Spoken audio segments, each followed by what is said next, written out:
Bonjour à toutes et à tous, bienvenue dans ce nouvel épisode de Parlons recrutement en compagnie de Valérie Legendre, gérante du cabinet Florian Mentionne Institut à Avignon. Bonjour Valérie.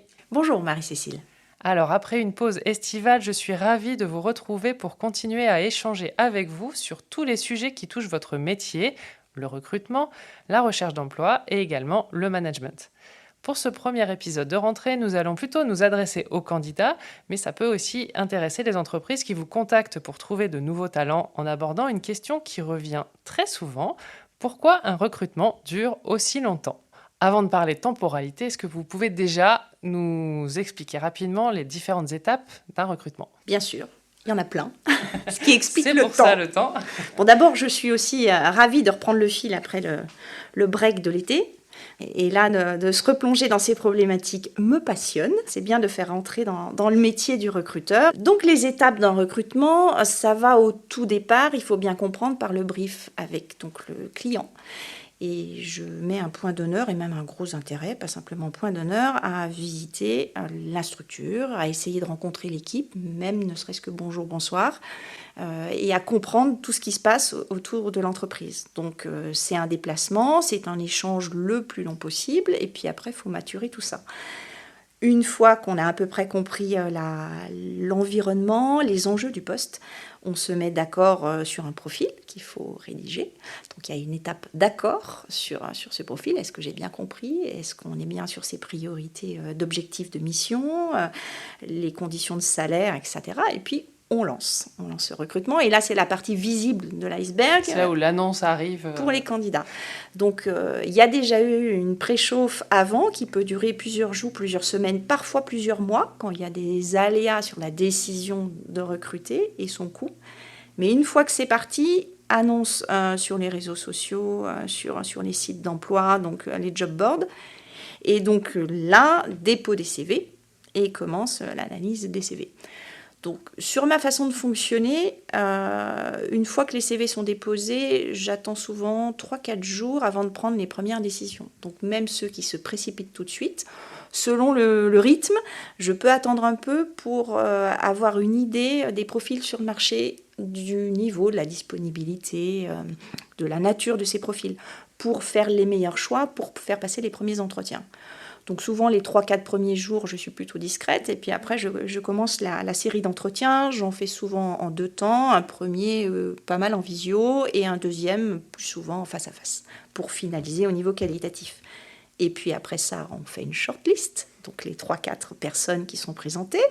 Et puis après, donc, il y a la décision par le client qui a vu les candidats et qui peut avoir un temps de maturation avant une prise de décision, voire les revoir. Et puis après, il y a la négociation finale avec le contrat, les conditions d'arrivée, le préavis, etc. Et le fait que moi, je finalise aussi cette annonce et l'intégration de la personne. Donc, la première idée de recrutement jusqu'à félicitations, monsieur ou madame la candidate, vous êtes embauché le 12 septembre 2022, il peut se passer de longues semaines. Et alors justement, si on se met vraiment dans le rôle d'un candidat, combien de temps peut se passer entre le moment où je viens passer mon premier entretien en visio avec vous et le moment où on va me dire bravo, c'est vous qui avez le poste ? Ça peut être entre, on va dire, 2 semaines, parce qu'il faut bien voir que le temps, ça dépend du temps où je reçois le candidat. Si le candidat, je le reçois en début de cycle, j'ai au moins 15 jours minimum d'entretien avec tout le monde, organisation de la session chez le client et prise de décision pour information derrière. Donc ça peut aller jusqu'à 3 à 4 semaines, effectivement. Si je reçois la personne dans ma fin d'évaluation de candidature, on peut être entre 1 à 2 semaines max si mon client est très réactif après. Et alors donc c'est parce qu'il y a beaucoup d'échanges à la fois avec les candidats, mais surtout avec le client pour être sûr que le candidat corresponde au poste, que ça prend autant de temps. Oui, le plus gros reste à mon niveau finalement pour affiner et pouvoir montrer le plus de profils différents possible. Donc j'ai besoin de faire un certain nombre d'entretiens, et des entretiens qualitatifs j'espère et qui prennent du temps. Donc déjà moi je ne peux pas faire 15 entretiens par jour, ça c'est pas possible. Les entretiens durent entre 1 et 1h30 souvent facilement, et sur peut-être une douzaine au moins de personnes que je vois avant d'avoir fait peut-être 20 ou 25 visios sur un poste. Voilà. Après, et côté client, il y a un calage sur l'organisation logistique déjà, et aussi après sur le débrief, parce qu'il peut y avoir des hésitations. Et là, il ne faut pas se tromper. Donc, je préfère que le client attende 3, 4, 5 jours, une semaine. Au-delà, j'essaye, moi, de mettre un peu la pression quand même, mais ça peut aller jusqu'à une semaine. Et puis c'est vrai que des fois, le fait de proposer des profils peut-être un peu atypiques, ça peut amener à des questionnements en interne. Et là, il faut le temps de réfléchir vraiment à l'organisation. Oui, tout à fait. Et alors, quelles sont les bonnes pratiques qu'on peut avoir quand on est dans cette phase d'attente? Est-ce qu'il est possible de vous rappeler comment on vous relance? Parce qu'on n'ose pas toujours prendre contact avec le recruteur en se disant je vais être trop casse-pied. Qu'est-ce qui est possible ou pas de faire? Alors, 2-3 petites choses. D'abord, avant de dire ce qu'on peut faire, rester mobilisé. J'attends à ce que le candidat, une fois qu'il a tout donné pour son entretien, il a vraiment envie de rejoindre la société. Donc même s'il a d'autres pistes, le fait qu'il y pense, qu'il continue à s'informer et que même si je peux l'appeler par exemple une fois pour un complément d'information, que je sente que ça percute. Donc il faut que la personne y pense positivement. C'est un peu dans l'arrière de sa tête, mais je peux demander quelque chose, je peux revenir, et là quand je sens que la personne ne sait même plus le type d'annonce auquel elle a répondu, qui ne resitue même plus les choses, bon, c'est un petit peu gênant.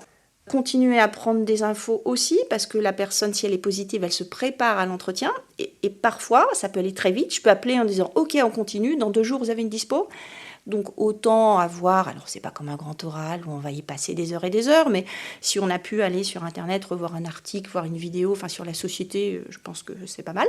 Donc ça, je conseille à faire dans cet entre-temps avant la décision. Bien sûr, relancer, c'est possible. Relancer direct téléphone, c'est compliqué. On peut toujours appeler le cabinet. Je prendrai rarement les personnes en direct, sinon je ne m'en sors pas. Mais je comprends l'attente des candidats. Donc ça peut être un mail où les personnes viennent aux nouvelles.